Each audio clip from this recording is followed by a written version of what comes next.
Hello, हाय. मी मधू आणि day 6 आणि आजची शिकलेली एक गोष्ट. तर आता ही गोष्ट चांगली म्हणाल का वाईट म्हणाल हे तुम्ही ठरवा. तर मी एक स्त्री आहे आणि माझे व्हिडिओ पाहणाऱ्या पण बऱ्याच स्त्रिया आहेत. तर आपण म्हणतो ना की स्त्री पुरुष समान आहे, नाही बरं का. कुठंतरी आज पण ही गोष्ट चालते आणि मी प्रिटी शुअर आहे या गोष्टीवरती की ही गोष्ट अविरत आणि कायम चालणारी आहे, की कधीही या पुरुषांचा आणि स्त्रीचा समान दिवस होणार नाही आहे.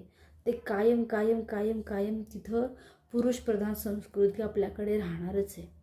मी पण एका चांगल्या फील्डवर आहे आणि मी माझ्या कामासाठी 100% देण्याचा कायम प्रयत्न करते. पण नेहमी मला ना, मी मुलगी आहे, मी स्त्री आहे आणि मला एका मुलापेक्षा जास्त काही करता येणार नाही, या गोष्टी जाणून दिल्या जातात. म्हणजे मी याचा न्यूनगंड नाही पाळत आहे, पण हे मला वेळोवेळी दाखवलं जातं. असू शकतं त्यासाठी काही मुली एक्सेप्शन पण आहेत, काही मुली खूप विचित्र वागतात, काही करतात, त्याच्यावरनं पण लोकांचे पॉईंट ऑफ व्ह्यू येऊ शकतात. पण त्याच्यामध्ये ना आमच्यासारख्या ज्या जेन्युइन चांगल्या मुली, ज्या खरंच कष्ट करतात, ज्या खरंच सगळ्या गोष्टी चांगल्या करतात ना, त्यासुद्धा मुलींवर परिणाम होतो. असो, या गोष्टीवरून मी नकारात्मक विचार करत नाही. मी चांगलाच विचार करते की भलेही मी स्त्री असेल, पण मी स्त्री असूनही, मी मुलगी असूनही मी माझ्या पद्धतीनं जितकं होईल तितकं प्रामाणिकपणे आणि चांगलं काम करण्याचा प्रयत्न करेन.